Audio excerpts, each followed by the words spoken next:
Negócios na pauta. Oferecimento Cimento Bravo e B2O Partners.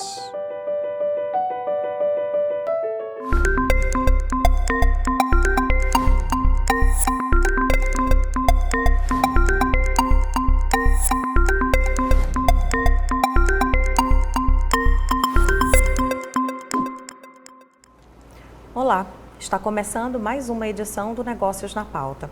Ao longo da história da humanidade, muitas são as transformações pelas quais passa e já passou o mercado de trabalho. Porém, com relações cada vez mais complexas, as mudanças dos últimos tempos têm sido ainda mais aceleradas. Se por um lado há uma grande parte de trabalhadores migrando para novas modalidades, como o home office, por exemplo, outra parte, menos instruída e com menos acesso a políticas públicas, sofre com relações degradantes. Arthur. É isto, Dalva. Infelizmente, são recorrentes as notícias de resgate de trabalhadores em situação análoga à escravidão.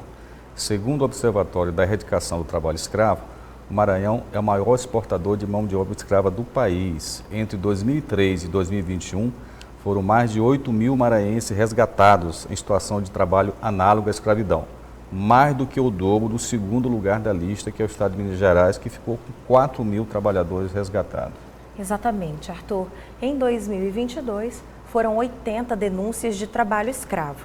E esse foi o maior número registrado nos últimos 20 anos. As investigações resultaram em 14 ações que resgataram mais de 80 pessoas exercendo trabalho análogo à escravidão em 19 municípios aqui do estado. A evolução das relações de trabalho é o nosso destaque de hoje aqui no Negócios na Pauta. A evolução das relações de trabalho trouxe a humanidade a um momento em que existem diversas formas de se contar com a colaboração das pessoas contratadas para as mais variadas atividades em todas as áreas profissionais. De um lado, a sensação de que é possível desenvolver inúmeros trabalhos de qualquer lugar. Do outro, a mentalidade e a cultura de várias organizações que já até experimentaram modelos remotos ou híbridos, mas que voltaram aos modelos presenciais tradicionais.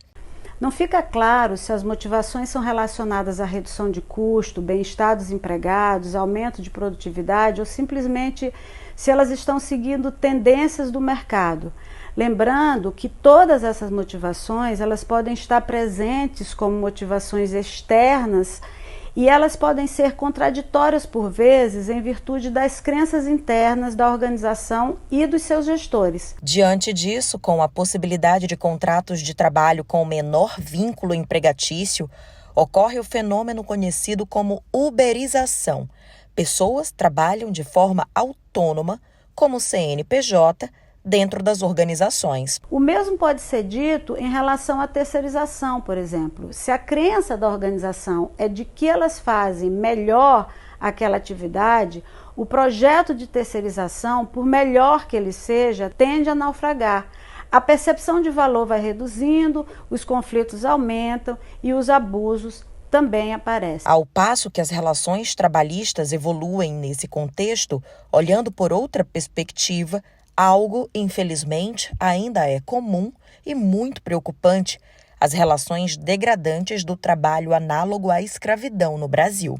Nós adotamos algumas medidas. A primeira delas é o resgate, né? Os órgãos parceiros realizam o resgate, a Auditoria Fiscal do Trabalho, retirando aquele trabalhador da relação de emprego, da relação de trabalho escravo. E nesse momento, todos os seus direitos, todas as suas verbas trabalhistas e rescisórias são garantidas. O Ministério Público do Trabalho, após o pagamento da rescisão, ele busca também a regularização definitiva da situação, que é exigir que aquele empregador nunca mais submeta nenhum trabalhador e nenhuma trabalhadora à condição análoga à escravidão. Um crime que encontra terreno fértil na desigualdade, na falta de políticas públicas eficazes. Pessoas vulneráveis e sem opção de renda, buscando uma vida melhor, encontram jornadas exaustivas, trabalho forçado, condições insalubres, trabalho em troca de pagamento de dívidas.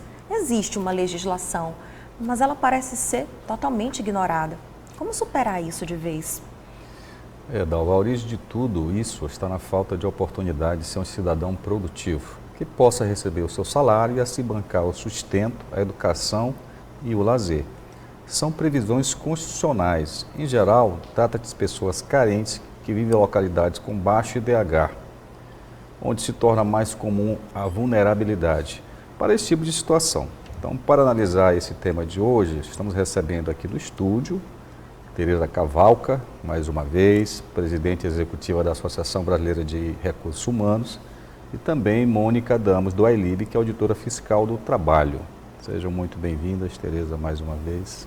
Boa noite, Obrigada. Arnaldo, Dalva. Obrigada. Mônica. Bom, queridas, muito obrigada por terem vindo aqui para falar, sim, sobre a evolução das relações trabalhistas, mas para também tocar num assunto que gera desconforto, com certeza, para uma parte também importante aí da classe empresarial, não é, Arthur? E recentemente a gente viu notícias, mais uma vez, de trabalhadores, em sua maioria nordestinos, que deixam sua terra em busca de oportunidade e encontram um cenário que muitas vezes nem eles assimilam que é um trabalho de sofrimento, uma vida de sofrimento. Então, para começar esse papo, eu queria ouvir de vocês duas as impressões a respeito do quanto, apesar das evoluções, da corrida tecnológica e de tudo que a gente tem conquistado, a gente ainda se depara com isso. Vou fazer para vocês talvez aí a provocação que eu fiz para o Arthur. Como superar isso? Como parar de noticiar isso? Eu acho que...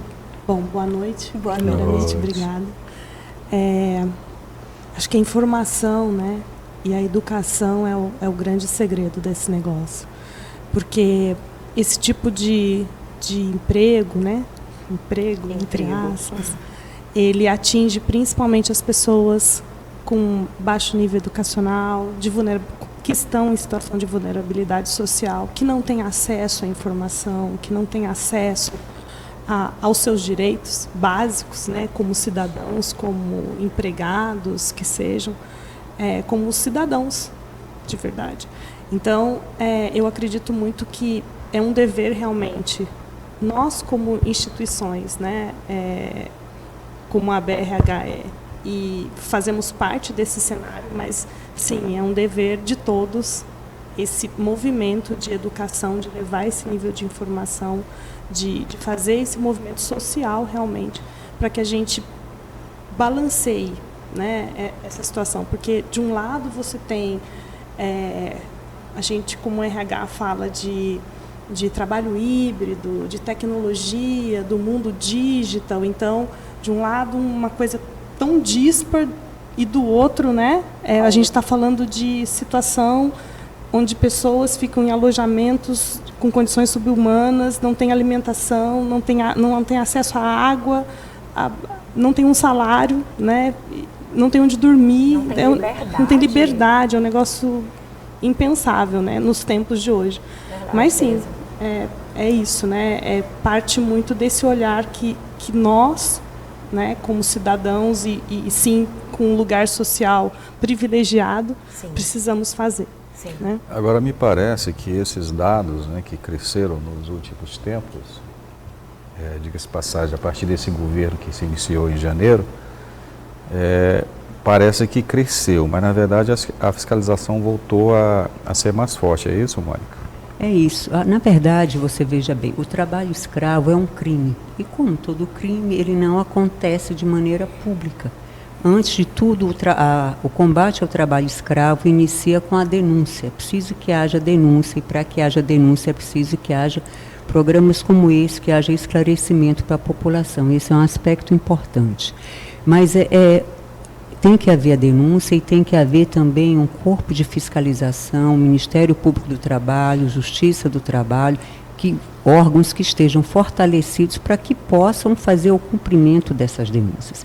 Então, quando a gente fala que o número de trabalhadores resgatados ano passado foi o maior número da série que se inicia em 95, que iniciou em 95, por um lado é uma notícia muito ruim, porque é o maior número de pessoas que estavam trabalhando em condições absolutamente degradantes, Mas, por outro lado, é importante que a gente entenda isso. Se foi um número elevado, sinal de que houve denúncias e que essas denúncias foram atendidas. É uma perspectiva isso, é uma perspectiva de mesmo. que a gente está avançando. E a gente está avançando depois de 2 anos, 2020 e 2021, em que nós ficamos com a fiscalização em loco, a fiscalização do trabalho, muito reduzida por conta da pandemia. Não é? Mas em relação à questão do combate ao trabalho escravo, me reportando um pouco ao que a Tereza falou, é fruto, antes de tudo, de uma sociedade muito desigual como a sociedade brasileira. Ao mesmo tempo que nós estamos entre as 10 maiores economias do mundo, nós temos, por exemplo, quase 50%, na verdade 50% da nossa força de trabalho é sob condições de informalidade. Tanto na relação de emprego, o trabalho informal, que é aquele trabalho que a gente normalmente chama de trabalhando sem carteira assinada, quanto também aqueles trabalhadores por conta própria. E aí é que a gente vê essa grande categoria hoje que a gente chama dos uberizados, que são os trabalhadores por plataformas.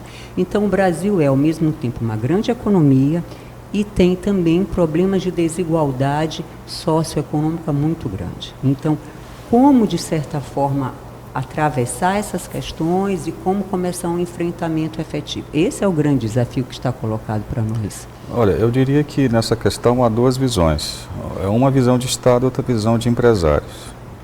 Uma visão de economia e outra visão de Estado, né, de políticas públicas e tudo mais. Mas se a gente for ver o seguinte, hoje nós não temos só uma situação no Brasil. Esse caso recente lá no Rio Grande do Sul, primeiro teve o caso lá das grandes produtoras de vinho, depois na implantação de arroz, em cultura de arroz, em que eram gaúchos mesmo, né? E tem denúncias constantes lá em São Paulo com relação a bolivianos, paraguaios, agora mesmo recente no Rio de Janeiro. E tem um filme de, acho que 2, 3 anos atrás, até com o Rodrigo Santoro, não sei se assistiram esse filme, que é de trabalho escravo dentro de São Paulo, e indústrias e pessoas que vêm do interior do Paraná. E aí essa questão de desigualdade e essa questão, a gente tem que pensar o seguinte, a nossa legislação trabalhista vem da década de 40, 50 com Getúlio Vargas. Sofreu leves mudanças aí recentemente no governo Temer e ainda muito contestada até hoje, até o ministro do Trabalho disse que vão revogar tudo. E a gente podia falar no próximo bloco, Dalva, se essa questão da precarização também não é uma legislação trabalhista muito rígida, né? Além das questões da desigualdade que a Mônica falou, se também isso não é resultado disso. Verdade. Algumas análises aí para que a gente faça. A Tereza também fez um comentário a respeito do papel da educação, né, Tereza? E aí fica aquela questão, a educação que não vai enfrentar só aquele que é subjugado, que está vulnerável, mas aquele que também vai educar quem subjuga. Tem uma frase muito legal do Paulo Freire, grande educador brasileiro, pensador incrível, e ele diz o seguinte: numa sociedade, num modelo opressor, o sonho do oprimido é se tornar o opressor. Então parece um ciclo vicioso do qual a gente não consegue sair. A gente até abriu também esse programa fazendo um comentário de que, infelizmente, tem sido mais recorrentes as notícias de resgate, mas não. É infelizmente que a gente ainda noticie, mas que bom que a gente agora tem dado notícias de resgate Sim. também, né? Então, essa análise toda a gente vai voltar a fazer no próximo bloco com a Tereza e a Mônica, que estão aqui com a gente hoje, falando sobre esse assunto urgente e necessário. A gente faz agora uma rápida pausa. Na volta, nós vamos saber mais sobre as relações de trabalho na atualidade. É já já.